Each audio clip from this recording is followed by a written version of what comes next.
Hello students, कैसे आप सभी? बहुत अच्छे हैं, मैं भी बहुत अच्छा हूं। लास्ट लेक्चर मैंने आपको इनपुट टैक्स क्रेडिट के बारे में बताया था। आज मैं आपको बताऊंगा कॉन्स्टिट्यूशनल प्रोविजंस। तो आइए स्टार्ट करते हैं कॉन्स्टिट्यूशनल प्रोविजन। ये बहुत इंपॉर्टेंट टॉपिक है, इसीलिए इसको एक बार में ये लेक्चर को पूरा देखिएगा, तब समझ में आएगा, नहीं तो आप बहुत मिस करेंगे। हमारा जो देश भारत है, इंडिया, हैज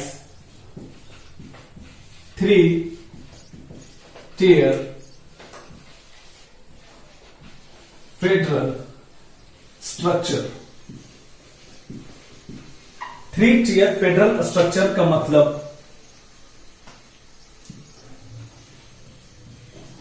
3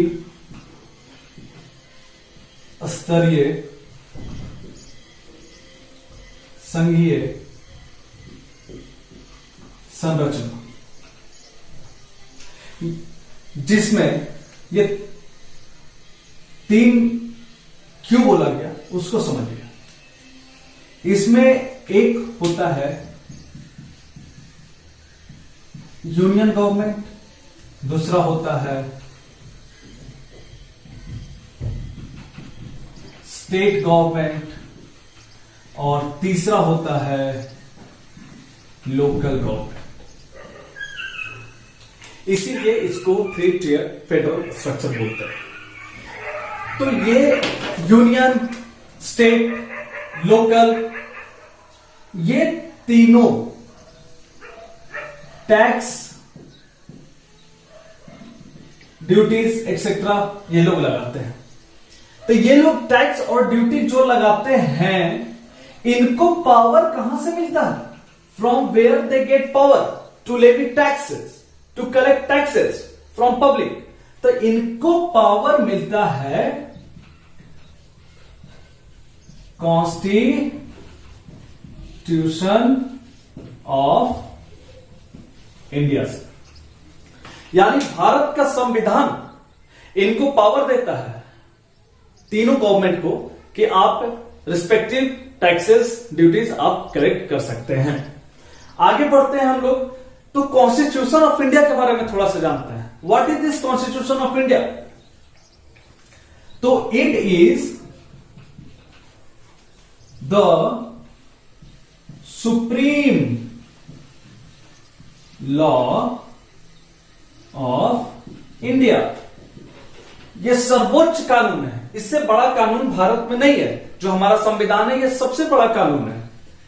इस कानून में क्या होता है, इस संविधान में क्या है? What is there in Constitution? तो इट कंटेन्स 25 पार्ट्स। इसमें 25 भाग होते हैं, जिसमें 448 आर्टिकल्स होते हैं एंड 12 शेड्यूल्स होते हैं। एक चीज और रह गया, it contains a preamble. Preamble हम लोग जानते हैं, प्रियम्बल क्या होता है। बचपन में से हम लोग एनसीईआरटी का बुक फॉलो कर रहे हैं, तो एनसीईआरटी के बुक में फर्स्ट पेज में क्या रहता था? प्रस्तावना। जो स्टार्टिंग होता था हम भारत के लोग से, we the people of India, तो वो प्रियम्बल होता था। प्रियम्बल को हिंदी में प्रस्तावना बोलते हैं और उद्देशिका भी बोल सकते हैं। पार्ट्स यानी भाग, आर्टिकल यानी अनुच्छेद, शेड्यूल्स यानी अनुसूचियां।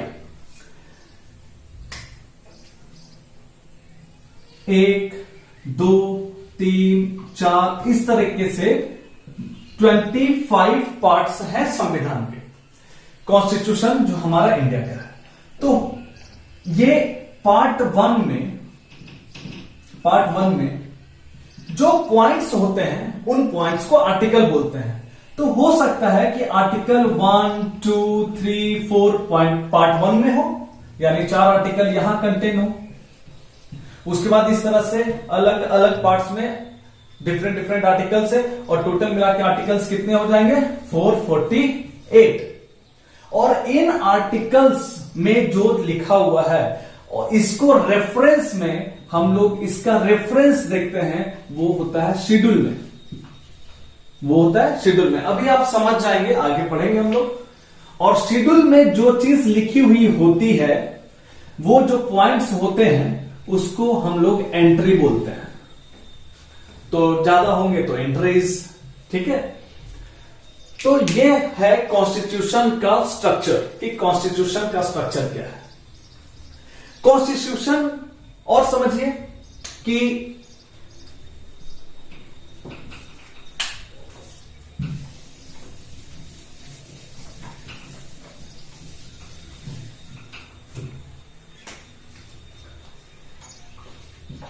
in case any law,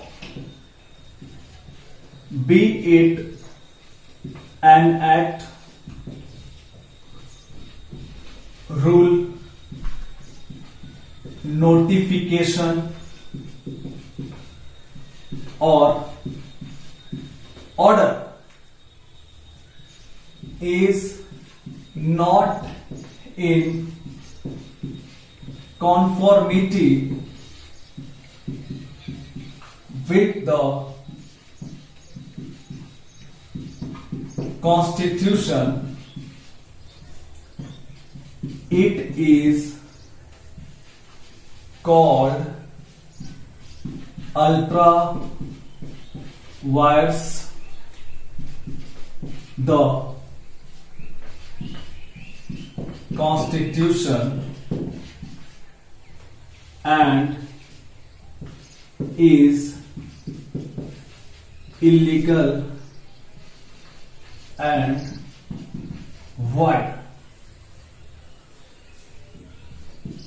The power to levy taxes, whether direct or indirect, is given through the Constitution.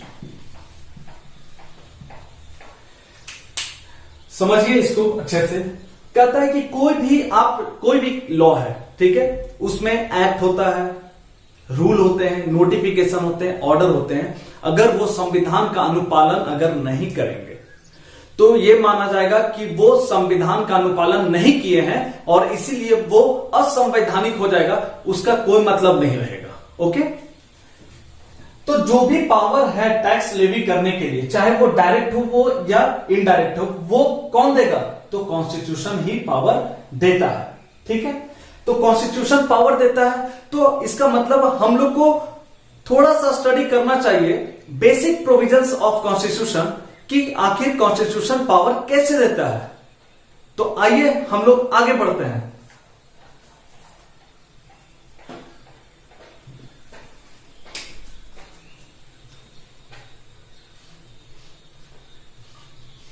सबसे पहला हम लोग पढ़ेंगे अभी article 265।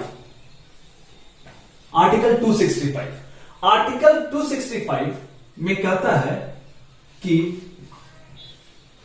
Constitution prohibits arbitrary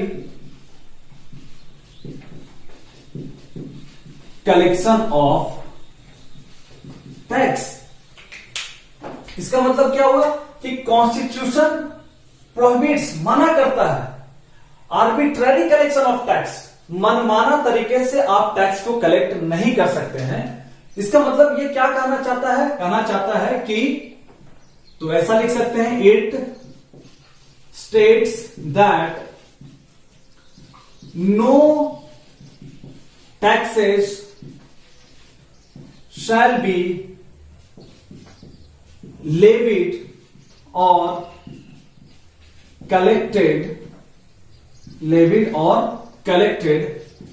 except by the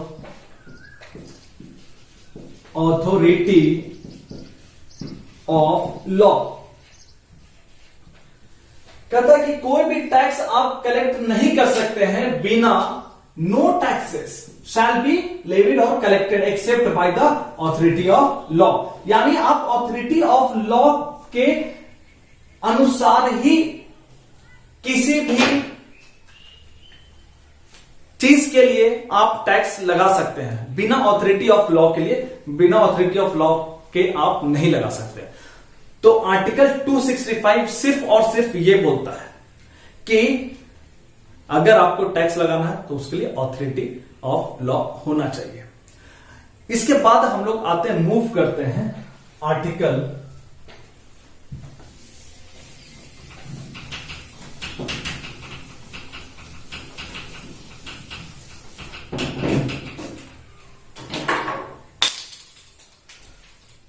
2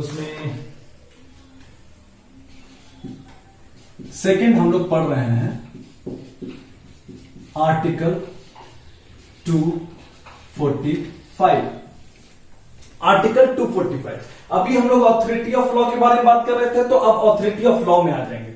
इसमें है subject to the provisions of Constitution, the Parliament may make laws for the whole or any part of the territory of India। कहता है कि आर्टिकल 245 बोलता है कि कॉन्स्टिट्यूशन के provisions के अनुसार पार्लियामेंट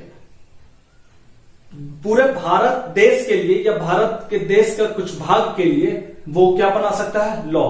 तो ऑथोरिटी ऑफ लॉ यहां पे क्या हो गया, ऑथोरिटी ऑफ लॉ कौन है, यहां पे पार्लियामेंट है। ओके, एंड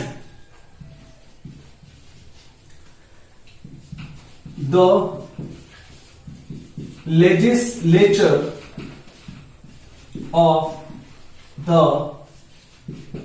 स्टेट में make laws for the whole or any part of the state।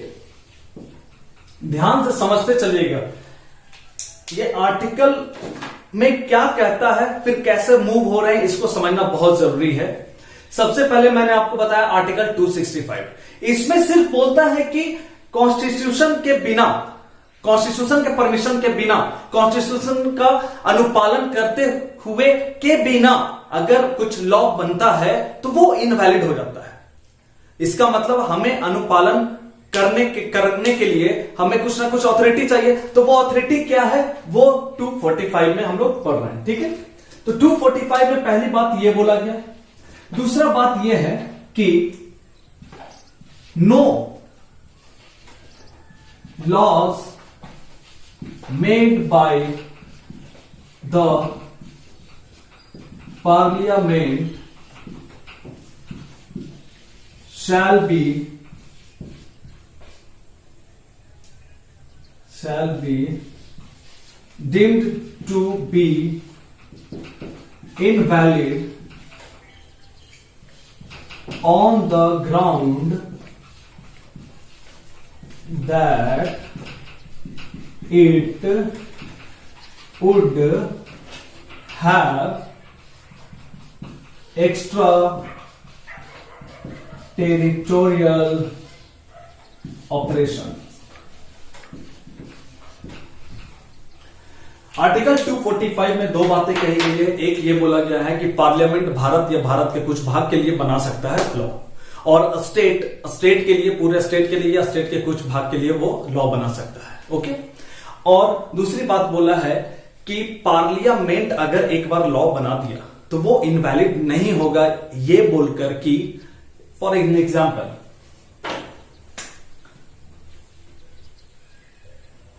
ये हमारा भारत का मैप है। ओके।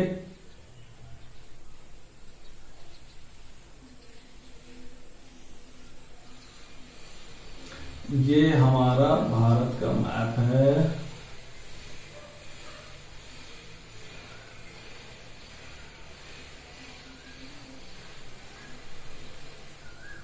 ओके। अब सपोज कल हम लोग क्या करते हैं कि पाकिस्तान जो है इसका इतना पार्ट हम लोग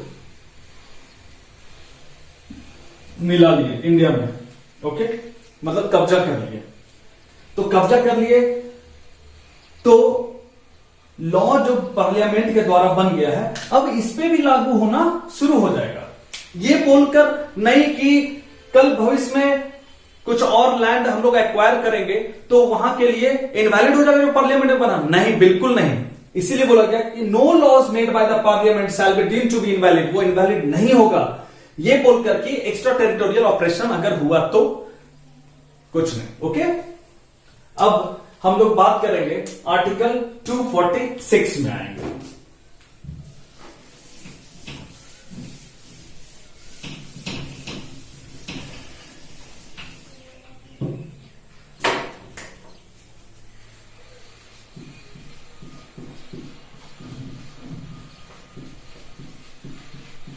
आर्टिकल 246 इसमें है it gives the respective authority to the Union and state government. It gives the respective authority to the union and state government, ठीक है, for levying, किस चीज के लिए? for levying taxes. ध्यान से देखिए, समझते चलिएगा। 265 में बोला कि आपको परमिशन लेना पड़ेगा कोई भी लॉ बनाने के लिए, यानी आपको ऑथोरिटी चाहिए। 245 में बोला कि पार्लियामेंट ऑथोरिटी है। ओके। वो भारत के लिए बना सकता है और जो अलग अलग राज्य हैं इसमें उसके लिए कौन बनाएगा? स्टेट बनाएगा। ये 245 में, ये यानी पूरे लॉ की बात कर रहा है। ओके। अब हम लोग टैक्स में धीरे धीरे आ रहे हैं। 246 बोलता है कि जो भी रिस्पेक्टिव ऑथोरिटी है वो टैक्स के लॉ बना सकते हैं। किसके लॉ बना सकते हैं? टैक्स के, ताकि टैक्स को वसूल किया जा सके। तो ये आर्टिकल 246 में बोला। तो भैया क्यों?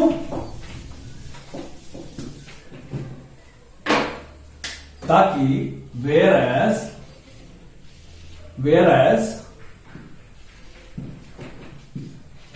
पार्लियामेंट में make laws for the whole or any part or the whole or any part of the territory of India. Okay. And legislature of state may make laws for the whole or any part of the state. ये 246 में बोला, 246 में बोला important ये है कि tax levy करने के लिए ऑथोरिटी है यूनियन और स्टेट गवर्नमेंट। तो टैक्स के लिए लॉ बनाना है, तो कौन कौन सा टैक्स सेंट्रल गवर्नमेंट के लिए है, कौन कौन सा टैक्स स्टेट गवर्नमेंट के लिए है, कौन कौन सा टैक्स लोकल गवर्नमेंट के लिए है, ये आपको पता चलेगा। कैसे पता चलेगा? तो आर्टिकल 246 के हम लोग रेफर करेंगे, शेड्यूल में जाएंगे। ओके, तो आते हैं अब शेड्यूल में। शेड्यूल 7 शेड्यूल में हम लोग क्या देखेंगे कि आर्टिकल 246 में जो बोला गया है कि आप टैक्स बनाने के लिए आप ऑथराइज है टैक्स का लॉ बनाने के लिए। तो जो टैक्स का जो लॉ बनाने के लिए ऑथोरिटी में कौन सा टैक्स वहां पे आ रहा है।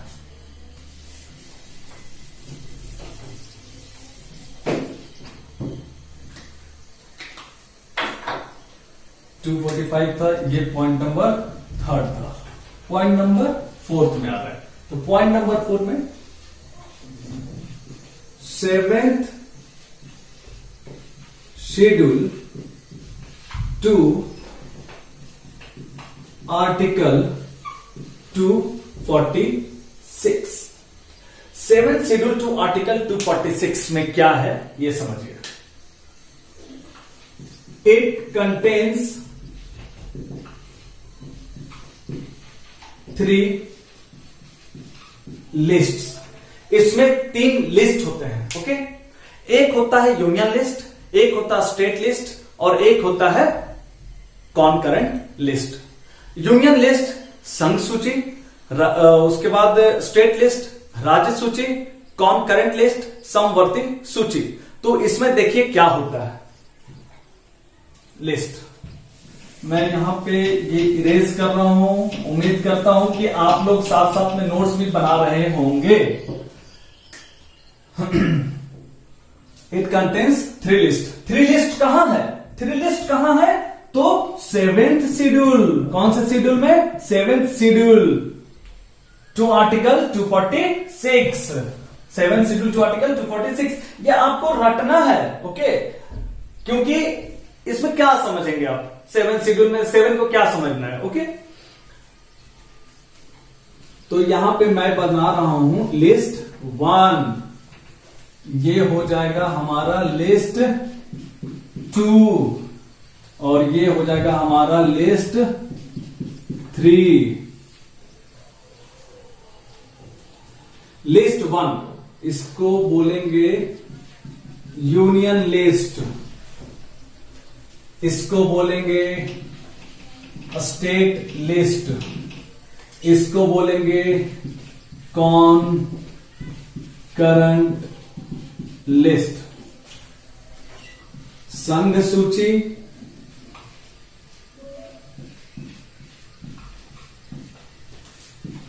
राज्य सूची, समवर्ती सूची,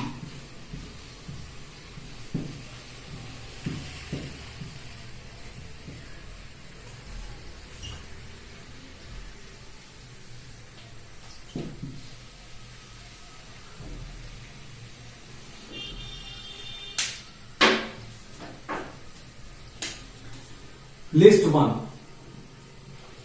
it contains the matter, it contains the matter on which parliament, on which parliament, यहां पे हम इसको लिख देते हैं central government, on which parliament has the exclusive right to make laws। यानी यूनियन लिस्ट। ओके, शेड्यूल 7 क्या पढ़ रहे हैं हम लोग? शेड्यूल 7। ओके, तो इसमें लिस्ट, ये लिस्ट क्या है समझिए। 3 तरह की लिस्ट है। एक है लिस्ट 1, लिस्ट 2, लिस्ट 3। लिस्ट 1 में जो भी मैटर लिखा हुआ है, जो भी मैटर है, एंट्रीज, जो भी पॉइंट्स है उसमें, चाहे वो डिफेंस से रिलेटेड हो, चाहे वो मिलिट्री से रिलेटेड हो, नेवल से रिलेटेड हो, हाईवेज से रिलेटेड हो, उस लिस्ट में जो भी आइटम मैंने अभी नाम लिया वो तो है ही, उसके अलावा जो भी लिस्ट 1 में है उसके लिए सिर्फ और सिर्फ किसको अधिकार है लॉ बनाने का? सिर्फ और सिर्फ पार्लियामेंट को है, पार्लियामेंट को यानी सेंट्रल गवर्नमेंट को। उसी प्रकार लिस्ट 2 में जितने भी एंट्रीज हैं उन एंट्रीज पे लॉ बनाने का अधिकार किसे है? स्टेट को। ओके, उसके बाद लिस्ट 3 में यूनियन और स्टेट दोनों का अधिकार है लॉ बनाने का। ओके, तो यहां पे it contains the matter on which a state legislature has the exclusive right to make laws, or it contains the matter on which both parliament and state, parliament यानी यूनियन, यूनियन बोलो ज्यादा better है, ठीक है, union and state government have power to make laws। समझिए, list 1 में जो जो बातें लिखी हुई हैं, जो जो एंट्रीज में जो जो बातें लिखी हुई है उस पे सिर्फ और सिर्फ पार्लियामेंट ही लॉ बनाएगा। लिस्ट 2 में जो भी बातें लिखी हुई है उसमें सिर्फ और सिर्फ स्टेट बनाएगा। ओके, अब यहां पे थोड़ा सा ध्यान से समझिएगा। तो इसमें तो बहुत सारे लॉज हो सकते हैं। ओके, तो इस यूनियन लिस्ट में जितने भी लिस्ट हैं, लगभग 90+ लिस्ट है। ओके, तो उसमें हमारा टैक्स के लिए कौन सा एंट्री है? टैक्स के लिए हमारा कौन सा एंट्री है? ओके, एंट्री यानी पॉइंट्स, लिस्ट में जो पॉइंट्स है उसको एंट्री बोल रहे हैं। ओके, तो एंट्री 82 to 91 हम लोग लिस्ट 1 में पढ़ेंगे। जो हमारा टैक्स से रिलेटेड लॉ के बारे में जो जानकारी होगा वो 82 से लेकर 91 में है। ओके, लिस्ट 2 में जितने एंट्रीज हैं उन एंट्रीज में केवल एंट्री 45 to 63 हमारे टैक्स के काम आएगा। ओके, यही दोनों हमें जानकारी चाहिए। अब मैं और आपको बतलाता हूं, जैसे इनकम टैक्स कौन इंपोज किया था? Union government. ओके, तो इनकम टैक्स, इसका मतलब सर 82 से लेकर 91 के बीच में इनकम टैक्स का एंट्री होगा? बिल्कुल है, इनकम टैक्स का एंट्री है 82 में।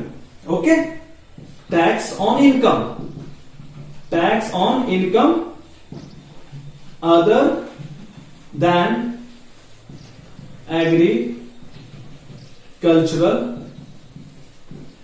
इनकम। 83 में लिखा हुआ है ड्यूटी ऑन कस्टम्स। तो जो भी टैक्स सेंट्रल गवर्नमेंट लगाती है तो वो लिस्ट 1 में कहीं ना कहीं एंट्री 82 to 91 के बीच में होगा। स्टेट गवर्नमेंट जो बनाती है, जैसे स्टेट गवर्नमेंट पहले क्या लगाती थी? इंटरटेनमेंट टैक्स लगाती थी, वैट लगाती थी, और बताइए luxury tax, entry tax, etcetera. तो ये सारी बातें क्या सर लिस्ट 2 में होगी? बिल्कुल लिस्ट 2 में ही होगी और एंट्री 45 से लेकर 63 में आपको मिल जाएगा। ओके, अब आते हैं आगे बढ़ते हैं। ये लिस्ट तो हम लोग समझ में आ गया, ठीक है। तो इसके आगे बढ़ते हैं, हम लोग जीएसटी में आते हैं। तो सर जीएसटी का पावर यानी जीएसटी की बातें इसमें लिखी हुई हैं क्या? बिल्कुल लिखी हुई हैं, यानी गुड्स की भी लिखी हुई है और सर्विसेज की भी लिखी हुई है। लेकिन गुड्स एंड सर्विसेज टैक्स बोलकर हमारे कॉन्स्टिट्यूशन में पहले कहीं कुछ भी नहीं था। सर्विसेज बोलकर अलग से था, गुड्स बोलकर अलग से था, लेकिन गुड्स एंड सर्विसेज बोलकर कहीं भी नहीं था। तो कहीं नहीं था तो वो तो लॉ आ ही नहीं सकता, क्योंकि जो कॉन्स्टिट्यूशन में है ही नहीं वो लॉ कहां से आएगा? तो उसके लिए क्या करना पड़ा?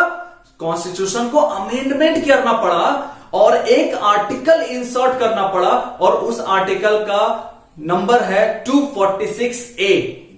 246A। और जो कॉन्स्टिट्यूशन का जो अमेंडमेंट हुआ वो हुआ 101st amendment act 2016।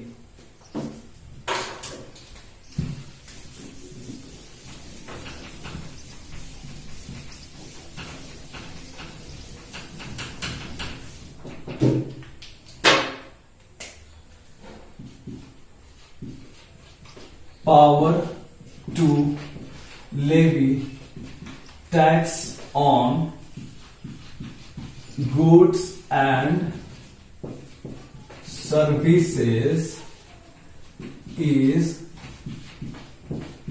conferred in Article 246A by 101st Constitutional Amendment Act 2016। तो हमारे लिए इंपॉर्टेंट अब क्या हो गया?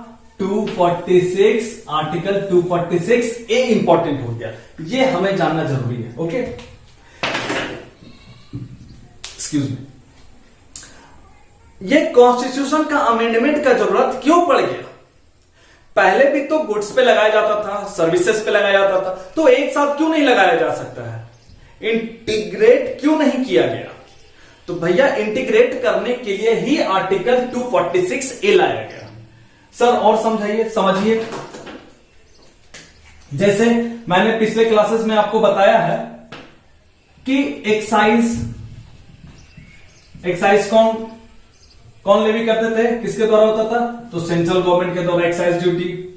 उसके बाद जो कस्टम्स ड्यूटी होता था वो किसके द्वारा होता था? वो सेंट्रल गवर्नमेंट के द्वारा। सीएसटी किसके द्वारा चार्ज किया जाता था? सेंट्रल सेल्स टैक्स किसके द्वारा चार्ज किया जाता था? वो भी सेंट्रल गवर्नमेंट के द्वारा चार्ज किया जाता था। लेकिन सीएसटी का पैसा कौन कलेक्ट करता था? स्टेट। ओके, अब स्टेट क्या करता था? VAT. Services central government, VAT state government. और स्टेट गवर्नमेंट क्या करता था बताइए? एंटरटेनमेंट टैक्स, ये भी स्टेट गवर्नमेंट कलेक्ट करता था। लग्जरी टैक्स, ये भी स्टेट गवर्नमेंट करता था। Gambling and betting tax, gambling and betting tax, ये भी स्टेट गवर्नमेंट कलेक्ट करता था। परचेज टैक्स, ये भी स्टेट गवर्नमेंट कलेक्ट करता था, एक्सेट्रा। एक ले लेते हैं हमारा प्यारा सा एंट्री टैक्स, ये भी स्टेट, एक्सेट्रा। तो ये पहले बातें हो गई थी कि सेंट्रल गवर्नमेंट ऐसे कलेक्ट करेगा, ये कलेक्ट करेगा, स्टेट गवर्नमेंट ये कलेक्ट करेगा, अपने पास रखेगा। लेकिन अब इसमें से बहुत सारों को मर्ज किया गया। ओके, जैसे एक्सक्यूज मी, एक्साइज जीएसटी में आ गया। ओके, ये जीएसटी में आ गया।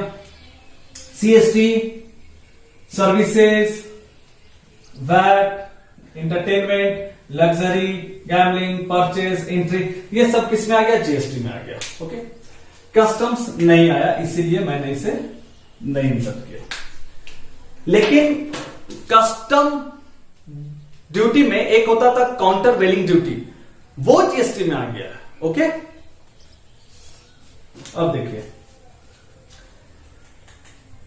तो ये सारे टैक्सेस को इंटीग्रेट किया गया। ठीक है, ये सारे टैक्सेस को क्या किया गया? इंटीग्रेट किया गया, कलेक्ट किया गया, और वो सब को क्या बना दिया गया? गुड्स एंड सर्विसेज टैक्स बोलकर एक नया लॉ आ गया। तो ये जो नया लॉ आया है, तो ये आने के लिए कुछ ना कुछ आर्टिकल चाहिए, कॉन्स्टिट्यूशन में कुछ ना कुछ लिखा हुआ होना चाहिए। तो ये कॉन्स्टिट्यूशन को अमेंड किया गया और ये 246A में इसको इंसर्ट किया गया। Goods and services tax can be levied by the centre and the state both. ठीक है, अब इसमें बहुत सारे प्रोविजंस है, हम लोग 246A पढ़ेंगे। ठीक है, लेकिन उसके पहले मेरा सवाल यह था कि कॉन्स्टिट्यूशन में अमेंडमेंट होता क्यों है? तो रीजन ये था कि सेंट्रल गवर्नमेंट कुछ कलेक्ट कर रहा है, कुछ स्टेट गवर्नमेंट, ये सब मिला के अब इसमें आपस में लड़ाई ना हो, इसीलिए एक अमेंड कर दिया गया और एक लॉ बना दिया गया कि आपको इस तरीके से आपस में बांटना है। तो वो सारा कहां लिखा हुआ है? 246A में। इसके अलावा एक आर्टिकल 279A भी है जो हम लोग को पढ़ेंगे। नेक्स्ट वीडियो में मैं इसे लेकर आऊंगा जीएसटी काउंसिल के बारे में, जीएसटी काउंसिल। तो अभी 3-4 आर्टिकल और बाकी है, वो मैं नेक्स्ट वीडियो लेक्चर में अभी मैं दूंगा। ठीक है, आप इसको अच्छे से रिवाइज करिए, तब आपको इसको समझ में आएगा। इसके बाद जो मैं वीडियो डालूंगा वो दोनों को एक साथ फिर देखिएगा, तब आपको एकदम समझ में आ जाएगा कि जीएसटी आया कैसे, लॉ आता कैसे है, टैक्स इंपोज कैसे किया जाता है। तो चलते हैं, अपना ख्याल रखिए, घर पे रहिए, बाहर नहीं जाना है, अभी 3 मई तक कहीं नहीं जाना है किसी को। अच्छे से खाइए, सोइए भी, क्योंकि सोना जरूरी है। Thank you, bye bye.